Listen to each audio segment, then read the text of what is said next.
अस्सलाम वालेकुम, मेरा नाम है सदैस मिर्ज़ा और आप देख रहे हैं प्रोग्राम इख्तिलाफ। हुकूमत का एक ही रोज़ में मुल्क भर में सेनेट इंतखाबात करवाने का जो ख्वाब था वो पूरा ना हो सका। आज 3 सूबों के अंदर तो सेनेट के इंतखाबात हुए और बाकायदा बेहतरीन अंदाज में हुए और मुंतखब सेनेट के जो अरकान हैं उसमें वो जीत भी गए। लेकिन KPK के अंदर इलेक्शंस जो हैं वो ना हो सके। इलेक्शन कमीशन के अंदर दरख्वास्त दायर की अपोजिशन की जानिब से और अपोजिशन ने यह मौक़िफ़ इख्तियार किया जब तक उनके 26 अरकान को हलफ लेने नहीं दिया जाता तब तक सेनेट के इंतखाबात जो है वो मुलतवी कर दिए जाएँ। तो आर्टिकल 17 और आर्टिकल 218 के तहत इलेक्शन कमीशन ने ये इंतखाबात जो है वो मुलतवी कर दिए। अली मीन गंडापुर ने इसको साजिश करार दिया और जबकि अपोजिशन लीडर इबादुल्ला ने कहा कि स्पीकर KPK असम्बली जो है वो बानी PTI के टाइगर का रोल अदा कर रहे हैं। क्या ये वही सूरत हाल है जब असद कैसर और कासिम सूरी ने सुप्रीम कोर्ट के अहकामात को हवा में उड़ा दिया था और जिस तरीके से अदम एतमाद की तहरीक के अंदर एक गैर कानूनी रूलिंग देकर पाकिस्तान को एक आइनी बुरहान के साथ जो आइनी बुरहान के हवाले से जो है पेश रफ्त दरपेश मुश्किलात का शिकार कर दिया था? क्या ये वही सूरत हाल दोबारा अख्तियार करने जा रही है? अगर KPK के इलेक्शंस नहीं होते तो सेनेट के जो चेयरमैन और डिप्टी चेयरमैन के इलेक्शन जाहिर सी बात है इससे ज़ेर इल्तवा का शिकार होंगे। तो क्या ये गैर कानूनी अमल नहीं है? क्या सुप्रीम जब पेशावर हाई कोर्ट के हुक्म के बावजूद स्पीकर KPK असम्बली अभी तक उन मखसूस नशिस्तों पर के उम्मीदवार जो हैं उनका अभी तक हलफ क्यों नहीं ले रहे? क्या आने वाले वक्त के अंदर हम कोई तौहीन अदालत की कार्रवाई भी हमें देखने में आएगी? इसके ऊपर हम बात करेंगे। हमारे साथ तज्ज़ियाकार हसाम दुरानी साहब मौजूद हैं। बहुत बहुत शुक्रिया सर, आपका अपने प्रोग्राम में हमें वक्त दिया। सर, ये क्या सिचुएशन जो है ना इख्तियार कर गई है, ये हमें दोबारा वही 2022 में हमें लेके जाने की कोशिश की जा रही है? जिस तरीके से आपको पता है कि अदम एतमाद की तहरीक के हवाले से जिस तरीके से चेयरमैन जो स्पीकर कौमी असम्बली और डिप्टी स्पीकर कौमी असम्बली की जानिब से इस तरह के इकदाम हमारे सामने आए जिसके बाद एक आइनी बुरान बल्कि एक तमाशा मैं कहूँगा जो पाकिस्तान का पूरी दुनिया में लगा। तो आप समझते हैं कि ये वही सूरत हाल दोबारा अख्तियार करने जा रही है या ये चीज़ें अपने ट्रैक पर आ जाएंगी मामूल के मुताबिक? देखिए Usama, sorry Asad, I am so sorry ji Asad. Asad, बात ये है कि ये PTI जो है ये शायद पाकिस्तान की तारीख में वाहिद सियासी जमात है जिसने हमेशा रूल ऑफ लॉ की बात की है, जिसने हमेशा जो है वो अदलिया की और कवानीन की पासदारी के लिए और उनकी अजमत के लिए बात की है। और अगर तो आप इनके दावे देखें और आप इनके बयानात को देखें तो ये हमेशा आपको यही बताएंगे कि इनसे ज्यादा कानून के ऊपर अमल करने वाला और कानून पे ऊपर अमल करवाने वाला शायद ही कोई पाकिस्तान की तारीख के अंदर आया हो। लेकिन जिस तरह अभी आपने बात की है कि तहरीक अदमत, जब तहरीक में एतमाद जो आई थी, उस वक्त भी जो सिचुएशन पैदा हुई और जिसकी वजह से जो पाकिस्तान के अंदर एक जो था कानूनी बहरान और सियासी बहरान पैदा करने की भरपूर कोशिश की गई थी और जिसके बाद में जो था सुप्रीम कोर्ट को इंटरवीन करना पड़ा और ना चाहते हुए भी सुप्रीम कोर्ट को ना चाहते हुए भी इंटरवीन करना पड़ा। हालांकि उस वक्त I am really sorry to say कि पाकिस्तान की अदलिया के अंदर उस वक्त जितने ईमानदार जजेस मौजूद थे अब उतनी तादाद में मौजूद नहीं है।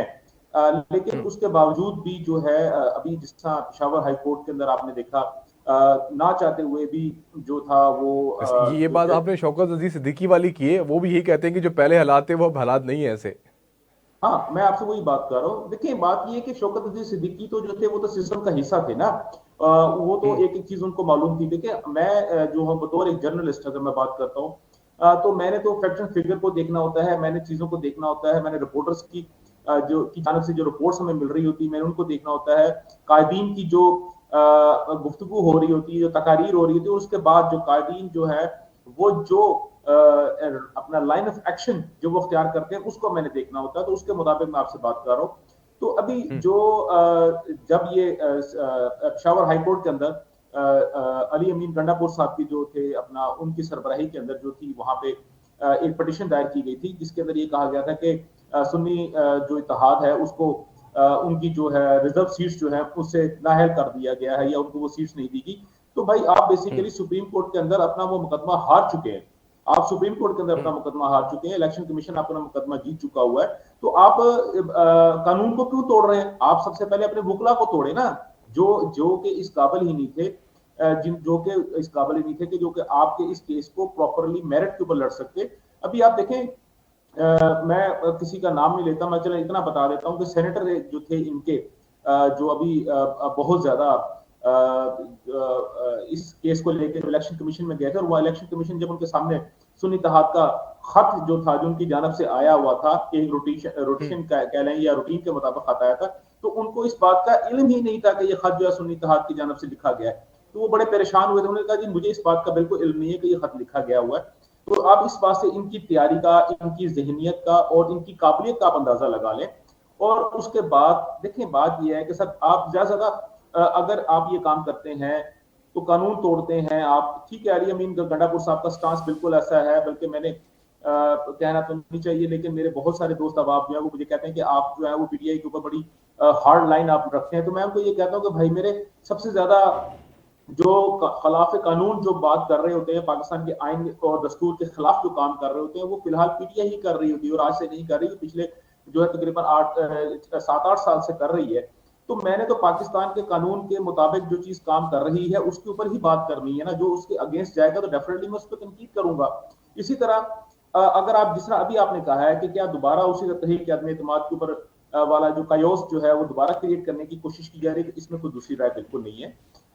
जब आप ये मुकदमा हार चुके थे, आपकी पटिशन आप ही की जो है अदालतों के अंदर से वो कैंसिल हो चुकी थी, पेशावर हाई कोर्ट में जो कैंसिल हो चुकी थी, जी। उसके बाद सुप्रीम कोर्ट के अंदर जब आप इसको लेके गए और सुप्रीम कोर्ट ने भी आपको ये कहा कि आप इसको करवा दें, तो आप वहां पे क्यों अकड़ के खड़े हो गए? और उसके बाद आपने दोबारा कहा कि नहीं जी हम इसके खिलाफ जाएंगे, हम इलेक्शन कमीशन के खिलाफ जाएंगे। तो अगर आप इलेक्शन कमीशन के खिलाफ सांसद जा रहे सांसद हैं, इसका हल आपको क्या नजर आ रहा है?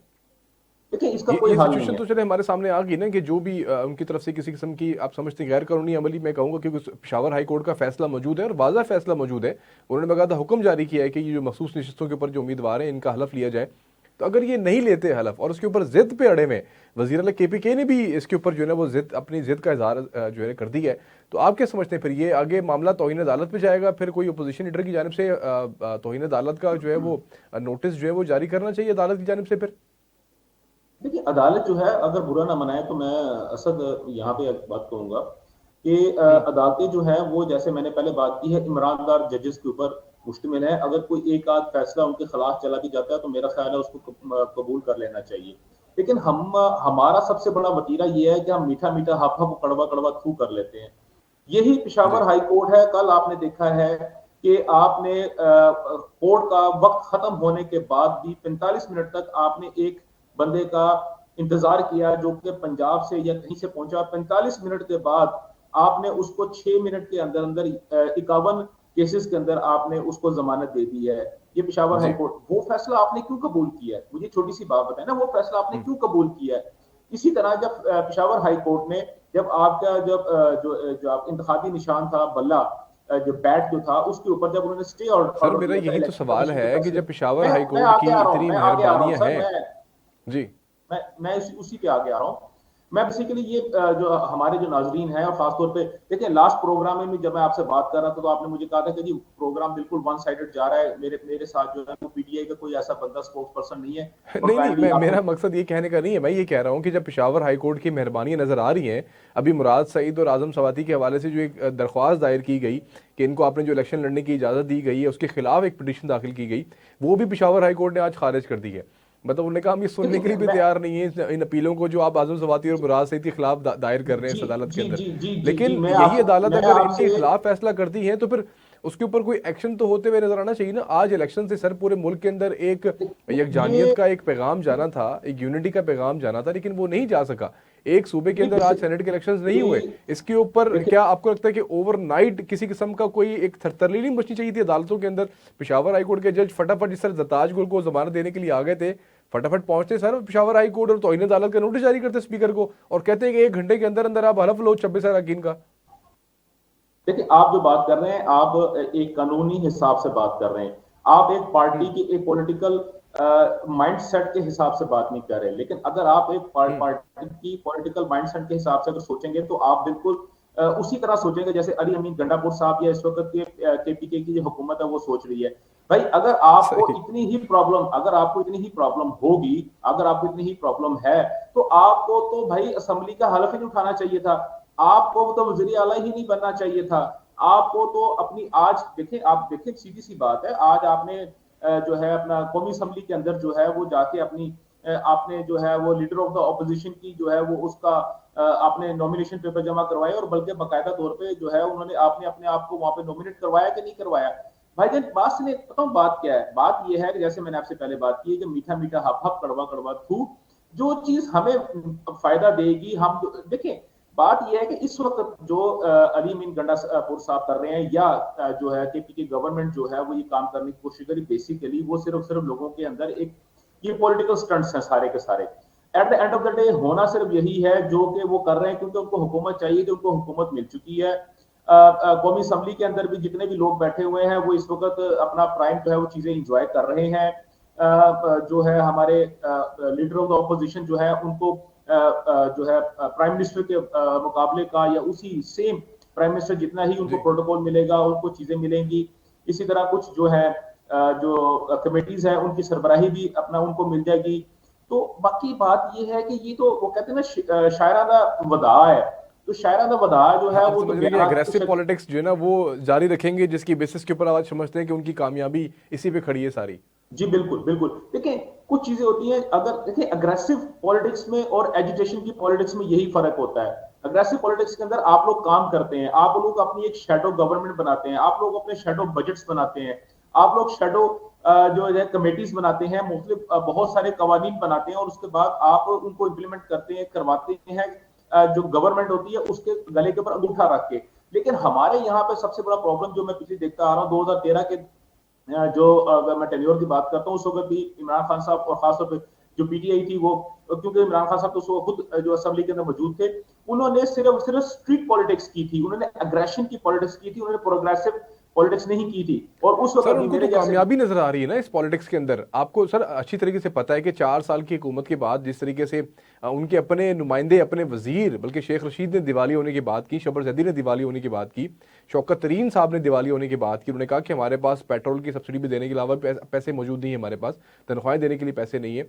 ऐसी सिचुएशन में जाने के बाद जब उन लोगों ने अदम एतमाद के अंदर जिस तरीके से अग्रेसिव पॉलिटिक्स दिखाई, एक साजिश के बारे में बात किया, कौम को उन्होंने ये बताने की कोशिश की कि शायद इमरान खान को गुलामी कबूल ना करने की वजह से निकाला जा रहा है हुकूमत में से, तो सर ये कामयाब तो हुए ना उस चीज़ के अंदर। तो फिर कमी कहाँ नजर आ रही है आपको? अगर वो तमाम तरह ब्लंडर्स के बावजूद अगर अपनी कामयाब पॉलिटिक्स खड़े करने में कामयाब हुए नजर आ रहे हैं, तो वो उसी तर्ज अमल को अपनाएंगे और वो कानून और सारी मामलात, आइन कानून, उनको तो किसी चीज़ की जो है ना अहमियत नहीं देंगे।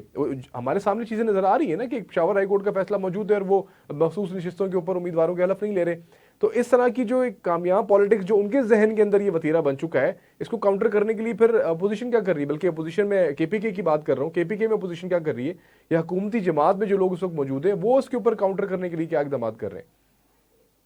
देखिए अभी जो आपने बात की है इसमें मैं ना इसमें सिर्फ एक छोटी सी बात कहूंगा, उसके बाद मैं आगे बढ़ता हूँ। देखें जो पॉलिटिक्स की वो या अग्रेशन की पॉलिटिक्स की अगर वो बात कर रहे हैं तो इल्ला माशाल्लाह सारा कसूर जो है वो अवाम का है। क्योंकि अवाम जो है वो I am so sorry to say हमें ये कहा जाता है कि जी हमने अवाम को शऊर दिया, हमने अवाम को शऊर जो मिला है वो आपके सामने है। आप बेशक अपने मुंह से भी कहते रहे कि यार मैंने तो चोरी भी कर ली, मैंने डाका भी डाल दिया, मैंने ये भी कर दिया, मैंने फलां भी कर दिया, मैंने टमका भी कर दिया, हर चीज अगर मेरी फैक्ट्स एंड फिगर के साथ साबित भी हो जाए, लेकिन उसके बावजूद भी अगर असद आप जो है वो मेरे पीछे पागल हुए हुए हैं, आप मेरे मेरे जो एक कल्ट का जो है वो आप उसका शिकार हो चुके हैं और आप मेरे पैरोकार हो चुके हैं, तो फिर जो दुनिया की कोई भी ताकत जो है आपको सोचने समझने की सलाहियतें वापस नहीं दिलवा सकती। दूसरी बात, अब अगर जैसे अभी आपने बात की है केपी के गवर्नमेंट की, देखिए केपी के गवर्नमेंट जो है ये पिछले 10 साल से जो है वो एक ही जमात के पास थी और ये पाकिस्तान की तारीख में पहली दफा ऐसा हुआ है कि जो हमारे जो केपीके की आवाम है उसने दूसरी दफा मैंडेट दिया है एक जमात को।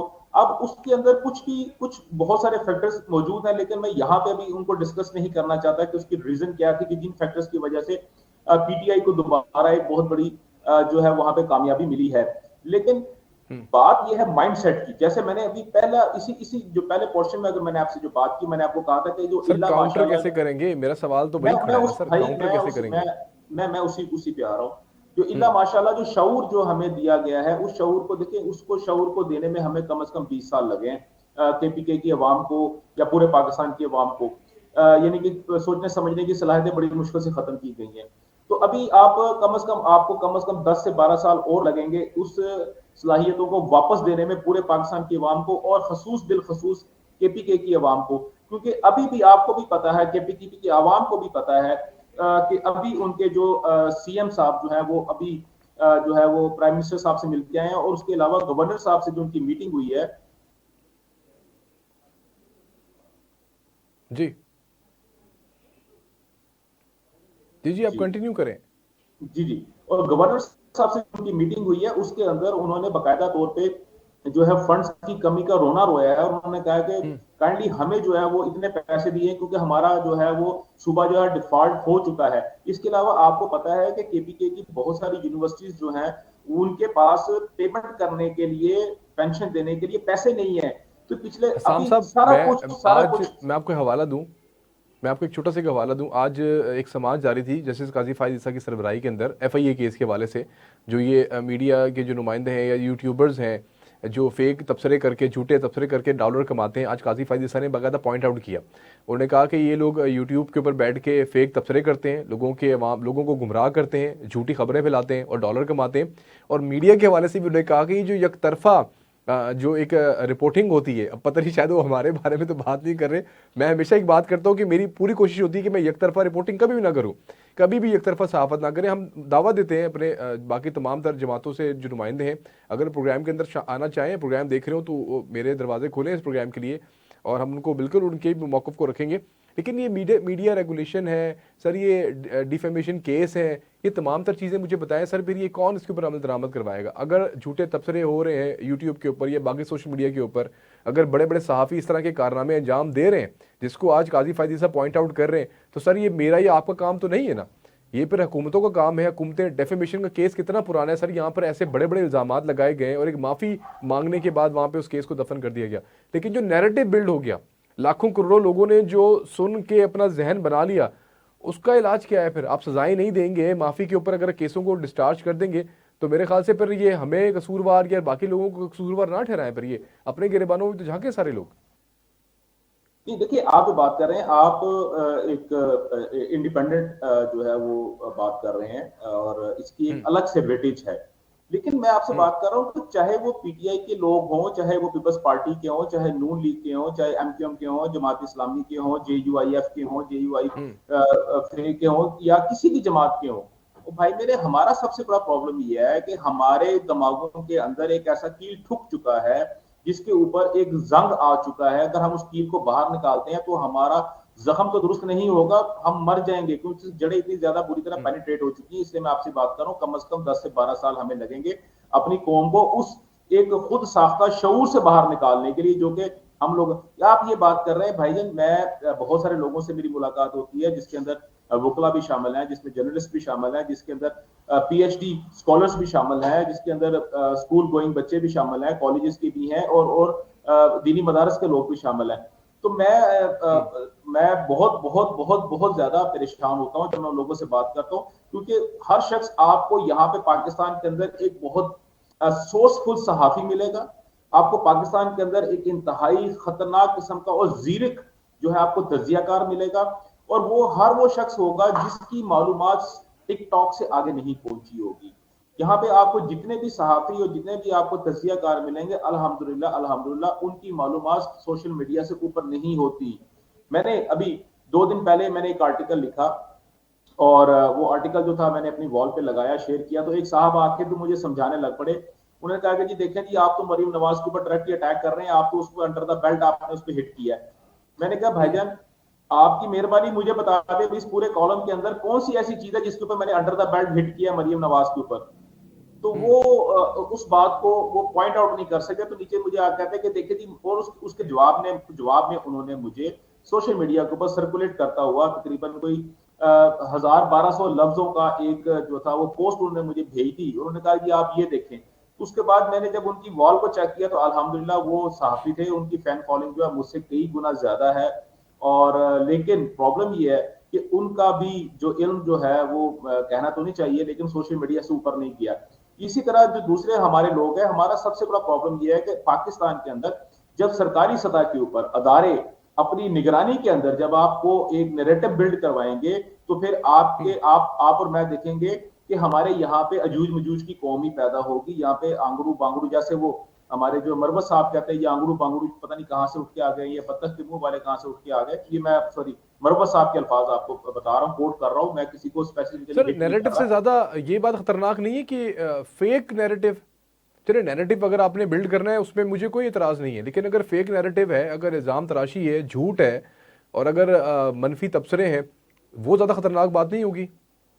असद, मेरा ख्याल है कि आपने शायद फिर तारीख को नहीं पढ़ा, क्योंकि सहाफत की तारीख को अगर आप पढ़ेंगे तो आपको पता लगेगा कि सबसे ज्यादा झूठ बोलना और गिट्टे जोड़ के झूठ बोलना कहां से शुरू हुआ था, हम्म। और बकायदा सहाफत में कहां से उसको जो है उसको इनपुट किया गया था, और उसके हम्म। थ्रू जो था आपने किस तरीके से अपने नैरेटिव्स को बिल्ड किया था, आपने अपने दुश्मनों को डिस्ट्रॉय किया था, जो था वो यहाँ से किस तरह डिस्ट्रॉय किया था, वो आप थोड़ी सी तारीख पढ़ेंगे आपको समझ आ जाएगी। अभी भी आपको पता है कि पूरी दुनिया के अंदर अगर हम देखें तो गोएबल्स का नाम लिया जाता है कि वो जो फादर ऑफ द जो था ये नैरेटिव बिल्डिंग के लिए अगर बात करते हैं तो गोएबल्स का नाम लिया जाता है। तो अगर आप उसकी गोएबल्स की तारीख को अगर आप पढ़ेंगे तो आपको अंदाजा होगा। जी। आपको शायद आपको मुझे बहुत मुझे अच्छी यहाँ पे एक तरह ब्रेक लेनी है हसाम साहब, अगर मैं ब्रेक ले लूँ। आपने कहा कि 10 से 12 साल लगेंगे हमें इन चीज़ों को ठीक करने के लिए। वो एक शख्स एक नजूमी के पास गया, उसने कहा कि मैं बड़ा गरीब हूँ। उसने कहा तुम 2 साल मजीद गरीब रहोगे। फिर वो 2 साल बाद गया, उसने कहा तुम 4 साल मजीद गरीब रहोगे। तो वो 4 साल बाद जब आया, उसने कहा अब तो तुम आदी हो चुके होगे इस बात के। तो मेरे ख्याल से हम भी अब आदी हो चुके हैं। ये 10-12 साल की डिटेल हम लोग देते रहते हैं आप लोग हम लोगों को कि सर मेरे ख्याल से अब हमें आदी हो गए हम इन तमाम तर्ज सहाफत, तर्ज सियासत का। तो मेरे ख्याल से ये चीज़ें ठीक होने वाली हैं या नहीं, लेकिन हम पूरी उम्मीद है, जाहिर सी बात है। यहाँ पे ब्रेक प्रोग्राम में एक ब्रेक शामिल करते हैं। ब्रेक के बाद दोबारा जो है हम हाजिर होते हैं। देखते रहिए अक्सर आप।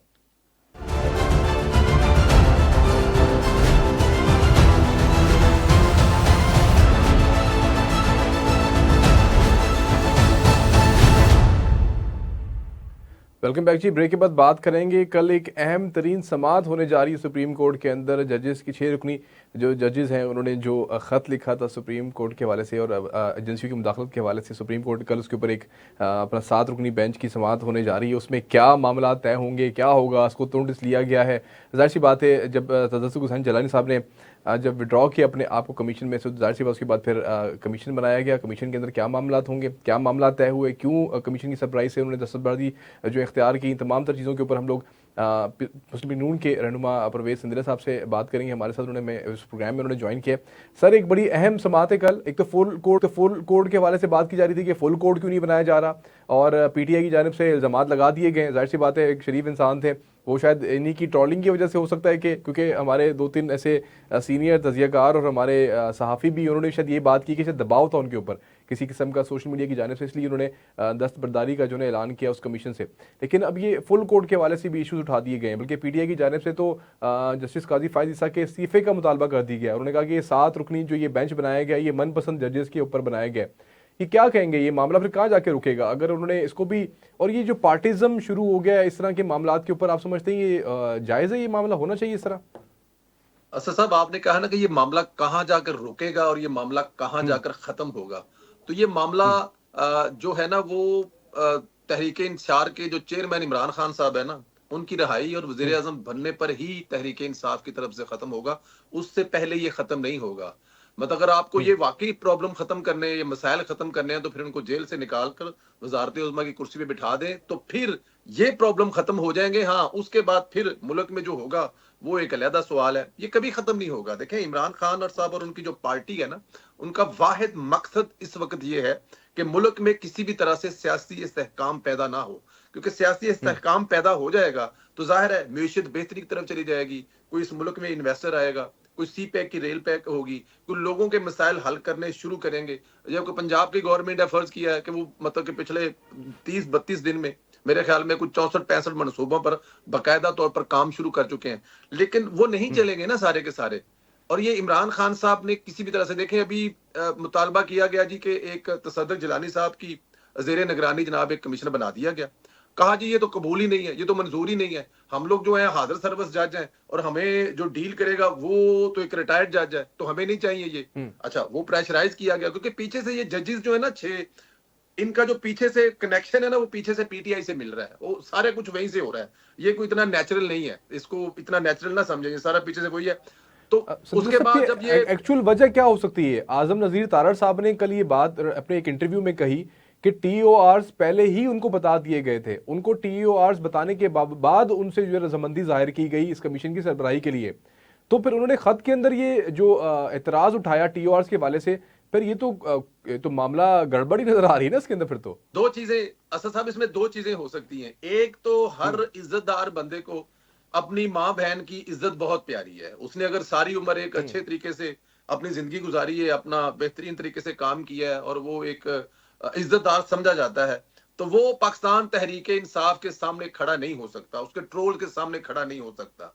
उसको मतलब आप समझ रहे हैं कि मैं अब नेशनल मीडिया में बैठ के इस किस्म की, क्या मैं आपको बताऊं कि वो मतलब नहीं बर्दाश्त कर सकता ना कि उसके साथ जो होने वाला है। एक और दूसरा ये भी सुनने में आया है कि उनके जो बेटे हैं वो भी मतलब जो है ना, उन्होंने भी जो मुतालबा किया था कि ये फुल कोर्ट बनना चाहिए या इसको सुप्रीम कोर्ट में इसको सुनना चाहिए, तो वो जो उनके बेटे सद्दक जलानी के बेटे हैं, उन्होंने भी खत लिखने वाले वकीलों में शामिल है। तो हो सकता है बेटे का भी घर पे प्रेशर हो और बेटे ने घर में किसी और को भी कह दिया हो, है जी। मतलब आपको पता ही है कौन कौन घर में ज्यादा पावरफुल होते हैं। तो ये भी एक वजह हो सकती है, ट्रोल्स भी एक वजह हो सकती है, क्योंकि उनके पास सब कुछ पहले से मौजूद था। उनको चाहिए ही था कि अगर वो इनकार करना चाहते हैं तो पहले दिन इनकार कर लेते, ताकि उसकी जगह पे किसी और को अरेंज कर लिया जाता। पहले उन्होंने मतलब कि हामी भरी है, हर चीज देखी है, एक एक चीज पढ़ी है, उसके बाद ये दोनों चीजें, दो बड़ी वजह है हो सकती है मेरे ख्याल में। कोई तीसरी भी हो सकती है, लेकिन ये दो बड़ी अहम वजह है। हुकूमत जी, हुकूमत परेशान है इस मामले को लेके? आप समझते हैं कि किसी किस्म की कोई परेशानी का बाइस बन सकता है ये सारा मामला, आप समझते हैं? सर क्यों बनना है, क्या मतलब क्या प्रॉब्लम है इसमें? मसला क्या है? क्या हुकूमत मौजूदा जो आज बैठे हुए हैं, इनके साथ 2016-17 में क्या हुआ था? किसने किया था? होने दें सर, जाने दें सर, अच्छी बात है। अगर किसी जगह पे और ये ऐसा फुल हो कोर्ट रहा है और ये तो जो 7 रुकनी बेंच है, ये किन लोगों को तलब कर सकता है आपके मुताबिक? आप समझते हैं कि ये तमाम तर सर 6 ये जजेस जो हैं, ये सात भी रुकनी कटहरे में खड़े होंगे, एजेंसीज के लोग भी खड़े होंगे फिर साथ में? सर खड़े होने, अगर देखें अगर सबूत देने वाले जज साहबान जो हैं, एजेंसी के लोगों के नाम, एजेंसी के लोगों के मिलने की जगह, एजेंसी के तरीका कार कि किस तरह से इनको थ्रेट किया जा रहा है, वो तमाम सबूत देते हैं, तो बुलाने में क्या हर्ज है? मतलब इससे पहले, और फिर एजेंसी वाले इसमें एक चीज और भी दे रहे हैं। अब इन्वॉल्व तो इसमें खुद ब खुद हो जाएगा ना। इसमें जनरल फैज हमीद को भी बुलाया जाएगा, इसमें साकिब निसार को भी बुलाया जाएगा, इसमें जनरल बाजवा को भी बुलाया जाएगा, क्योंकि इसमें इन्हीं जजों ने सहारा लिया है शौकत अजीज सिद्दीकी के केस का। उन्होंने इसको मिसाल बनाया कि इससे पहले शौकत अजीज सिद्दीकी साहब के साथ ये हो चुका है और फलां फलां लोग उनको इस नहज पर आकर तंग कर चुके हैं, और वो ऑन दी रिकॉर्ड है, सब कुछ रिकॉर्ड पे है। तो फिर शौकत अजीज सिद्दीकी को भी बुलाया जाएगा। बुलाएं, ठीक है। फिर 2017-16 वाला भी तो देखे ना कि उस वक्त बेनिफिशियरी कौन थे, जिनको आज बड़ी तकलीफ हो रही है कि एजेंसी के लोग जो हैं वो अदालतों को तंग कर रहे हैं। अच्छा, एजेंसी के लोग अदालतों को तंग क्या कर रहे हैं जी? जजों को क्या तंग कर रहे हैं कि आप इमरान खान को जो सहूलत दें हर किस्म की, उसका जेल का कमरा जो है उसको एक स्पोर्ट्स हॉल बनाया जाए, वहां पर बेहतरीन बैठने के लिए सोफे लगाए जाए, साथ में 7 डॉक्टर दिए जाए। ये एजेंसियां जो है वो फोर्स कर रही हैं। और भाई कुछ थोड़ा सा तो ख्याल कर लिया जाता है। आपने 51 मिनट 51 सेकंड में 51 जो जो जमानतें दे दी हैं, और केसेस एजेंसियां में, जी आपको जी। कह रही हैं कि आपने सब कुछ नहीं करना। असद साहब ये बेहतर हो गया है अगर इनकी खुशी इसमें। हाँ, लेकिन मैं आपको एक बात बता दूं, ये अगर तो इनके हक में कोई बात आ गई तो ठीक है, वरना इन्होंने मानना ही नहीं है। जैसे काजी फैसला छोड़, ऊपर से अल्लाह माफ करे, नौजुबिल्ला खुदा भी आ जाएगा और वो भी कह देगा कि ऐसे नहीं ऐसे। लेकिन अगर इमरान खान कह देंगे नहीं, तो यूथ ये कहाँ मानेंगे इस बात को? या ये पाकिस्तान बात दुरुस्त तहरीक है। मैं इंसाफ। मैं हसाम साहब का इस पे एक इनपुट देना चाहूंगा। हसाम साहब, कल हामिद खान साहब भी एक इंटरव्यू में ये बात कर रहे थे कि इसको किसी पार्टी से मुंसलिक करना बड़ी ज्यादती होगी। उन्होंने बाकायदा अपने पीटीआई के रहनुमाओं के ऊपर भी उन्होंने तनकीद की। उन्होंने कहा जिस तरीके से वो काजी फायद ईसा के खिलाफ आके यहाँ पे प्रेस कॉन्फ्रेंस करने के लिए आ गए, इनको इस चीज़ से परहेज करना चाहिए। ये कौमी इशू है। अगर एजेंसियों की मुदाखलत अगर अदालती मामलात में रही है तो सर इसको PMLN भी टेकअप करती रही है, क्योंकि आज वो हुकूमत के अंदर है। जस्टिस शौकत अजीज सिद्दीकी जो है सर, उनके हवाले से सुप्रीम कोर्ट की जजमेंट भी मौजूद है। इसको ये लोग मानते हैं, तमाम जमातें आज इसके ऊपर इत्तेफाक करती हैं कि शायद एजेंसियों की मुदाखलत अदालती मामलात के अंदर रही है। लेकिन अगर इसको पार्टी के प्लेटफॉर्म से अगर डील किया जाएगा मेरे ख्याल से, तो कल कोई भी फैसला होगा तो इस फैसले को नुकसान नहीं होगा। और मेरे ख्याल से इस तमाम तर्ज अमल को, जो मेरे ख्याल से एक अच्छी पेशरत पाकिस्तान के अंदर हुई है कि खुल के बात की जा रही है, खुल के मामलात को जो है हैंडल किया जा रहा है, ये तो कल पोलिटिसाइज हो जाएगा कल इशू सारा।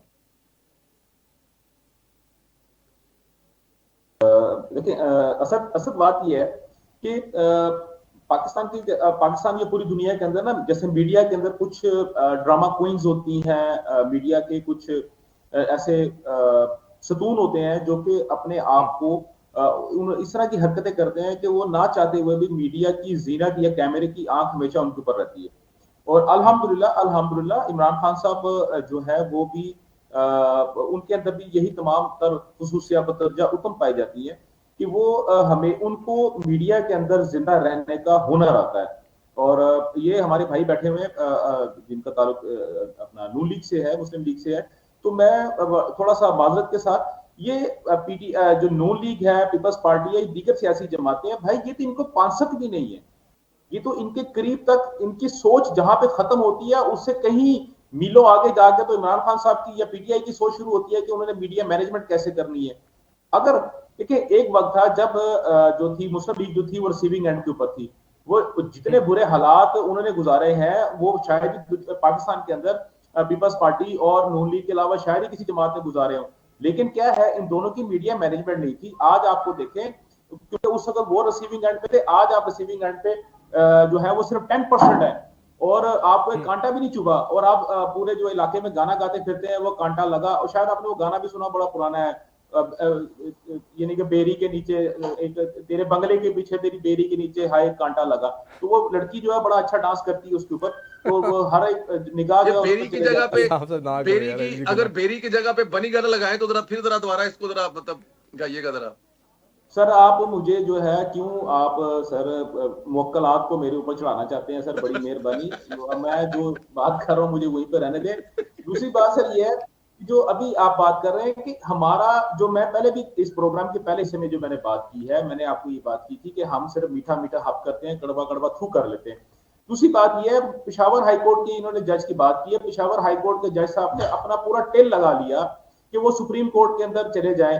अप्रैल में नहीं जा सके, उनको पता 13 या 14 अप्रैल को रिटायर होकर घर जा रहे हैं, तो वो किसी की गुड बुक के अंदर शामिल होने के लिए कि कल को ये बंदा हुकूमत में वापस आएगा तो आते साथ ही जो मुझे कहने की अच्छे ओहदे पर लगा देगा।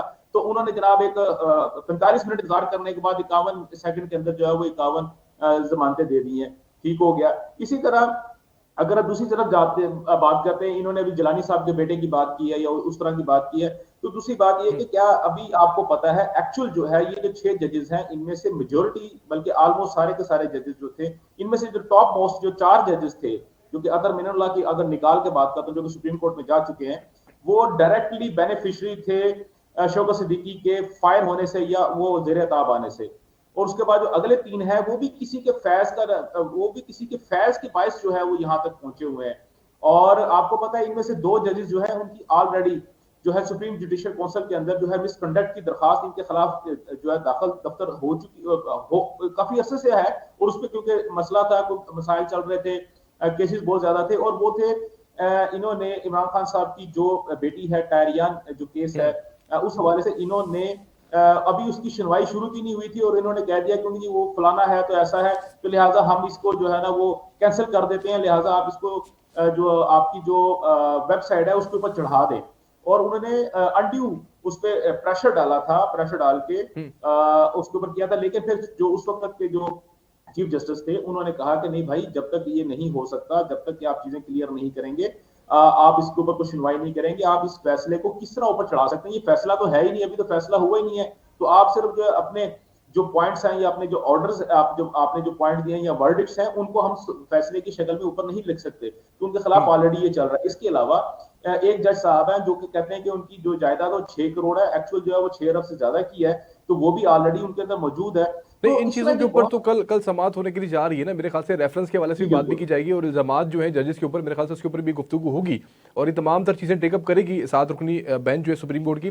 संदेला साहब, ये उलझा के नहीं रखा हुआ पीटीआई ने पीएमएन को, जिस तरीके से 2013 की गवर्नमेंट के बाद भी धरना था और बहुत सारे ऐसे मामला थे, गवर्नमेंट को उलझा के रखा हुआ था, पॉलिटिकल डिस्टेबलाइजेशन जो है ना वो उसमें फैलाई गई। जाहिर सी बात है अभी भी अदम इस्तेकाम आप देखें चीज़ें नजर आ रही हैं। सेनेट के इलेक्शन के हवाले से एक सूबे के अंदर इलेक्शन ही नहीं हुआ।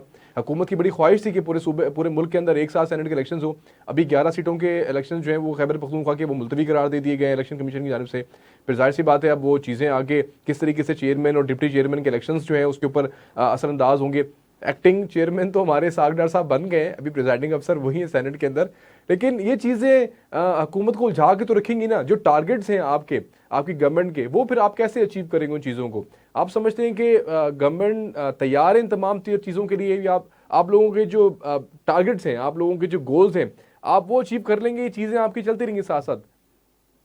असद यही पे तो सारा प्रॉब्लम है कि वो पीटीआई कभी भी नहीं चाहेगी कि मतलब कि उनको सुकून से काम करने दिया जाए ना। सियासी इस्तेहकाम की बात मैंने इसीलिए तो की थी शुरू में कि वो कभी भी नहीं चाहेंगे कि मतलब कि जो हुकूमत है, जो इस वक्त मुत्तहदा हुकूमत है, जो मुख्तलिफ पार्टियों को मिलकर हुकूमत बनी है, वो कोई भी अपने जो टारगेट है वो अचीव कर ले। वो कोई भी ऐसा काम कर ले जिससे इस मुल्क को डायरेक्ट फायदा हो, इस मुल्क की इकोनॉमी बेहतर हो, जो चीजें ठीक हों, कभी भी नहीं करने देंगे। ये 2013 वाला जो सिलसिला है ना धरनों वाला, आप 1.5-2-3 महीने वेट तो करें जरा, आपको वो धरने दोबारा नजर आएंगे, आपको हर शहर बंद होता हुआ नजर आएगा। उन्होंने अपना, इमरान खान ने से अपना जानशीन जो है वो तैयार कर लिया हुआ है। वो मतलब अगर इमरान खान जितने बंदे नहीं निकालेगा तो आधे एक दो बंदे निकाल लेगा ना। मकसद तो रोड बंद करना है, मकसद तो सड़कें बंद करना है, मुल्क की मैशियत को नहीं चलने देना। कल अगर कोई दूसरे मुल्क का सदर या वज़ीर आज़म इस मुल्क में आ रहा होगा तो हमने उसको नहीं घुसने देना, हमने एयरपोर्ट के रास्ते बंद कर देने हैं, हमने मेट्रो ट्राम बंद कर देनी है, हमने इस्लामाबाद में आग लगा देनी है। यही कुछ चलेगा और यही कुछ मकसद है, कभी भी नहीं करने देंगे। ये जो आपका सवाल है ना कि वो जो टारगेट है अचीव कर लेंगे, हाँ वो टारगेट नवाज शरीफ साहब जब थे उन्होंने टारगेट अपने अचीव किए थे इन तमाम तर मुश्किलात के बावजूद। मतलब जाहिर है एक आला पाए के वो लीडर है, 40 साल की सियासत है। शहबाज शरीफ साहब पूरे कर पाएंगे, सवालिया निशान बिल्कुल इसलिए मौजूद है क्योंकि वो अपनी एक मतलब सादी अक्सरियत के साथ क्योंकि नहीं है। ये इतराज तो रहा था 2013 के अंदर भी कि अगर हम हमारे रास्ते में अगर रुकावटें ना खड़ी की जाती तो शायद पाकिस्तान के हालात कुछ अलग होते। तो ये तमाम तर चीज़ें फिर शहबाज शरीफ साहब तो ये कहते रहे ना कि हमें मुकम्मल सपोर्ट मिले, हमें किसी किस्म की रुकावट हमारे रास्ते में खड़ी ना की जाए। तो ये रुकावटें तो फिर भी रास्ते में तो आ रही उनके। नहीं, शहबाज शरीफ साहब ने ये कहा था कि आप हमें सपोर्ट ना करें। कराची में उन्होंने ये कहा था, बिजनेसमैनों की शायद कोई मीटिंग से सपोर्ट बेशक हमें ना करें लेकिन आप हमारे रास्ते में रुकावटें ना खड़ी करें, हम इंशाअल्लाह ताला वो तमाम जो चीजें हैं ना वो अचीव कर लेंगे। तो मैंने आपसे कहा था ना कि नवाज शरीफ साहब ने इन तमाम तर मुश्किलात के बावजूद अचीव कर लिया था। दुनिया की अगले 10 साल के बाद जो है 2028 में 18वीं बड़ी मैशियत बनने जा रही थी। आपने स्टॉक मार्केट से लेकर मैशियत से बेहतर कर लिया, आपका डॉलर एक जगह पे था। तो इन तमाम तर मुश्किलात के बावजूद नवाज शरीफ ने सब कुछ ठीक कर लिया था और वो ठीक होने जा रहा था। बल्कि मेरे ख्याल में पहले तो इल्जामात एस्टेब्लिशमेंट पे लगाए जाते थे ना सिंधिया साहब, तो अभी फिर कौन लोग हैं रुकावट? आप समझते हैं कि अभी फिर ये पीटीआई अपने बलबूते पे आप रुकावटें खड़ी कर रही है? जाहिर सी बात है ये संगीन मामला है इस वक्त सेनेट के हवाले से। अभी तौहीन अदालत का नोटिस जारी होगा नहीं होगा पेशावर हाई कोर्ट की जानिब से, हमें नहीं समझ आती इस बात की। मेरी तो ख्वाहिश थी कि 1 घंटे के अंदर अंदर पेशावर हाई कोर्ट तौहीन अदालत का नोटिस जारी करता है कि 1 घंटे के अंदर अंदर हलफ लिया जाए और सेनेट के इलेक्शन को जो है वो शुरू किया जाए। तो आप क्या समझते हैं फिर अभी रुकावटें कहाँ से आ रही हैं?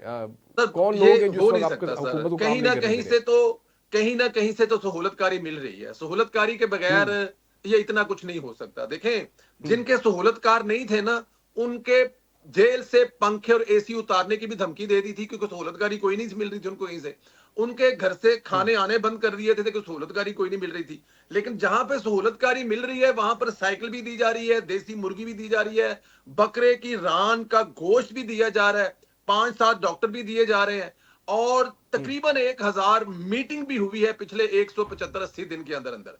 6 महीने या 4 महीने जितना भी हुआ उसमें कम से कम 900 समथिंग मीटिंग करने की भी सहूलत दी गई है। तो ये बगैर सहूलतकारी के सब कुछ नहीं हो सकता। इमरान खान साहब को इतने पावरफुल या इतने ताकतवर या इतने अवाम के पसंदीदा लीडर नहीं है।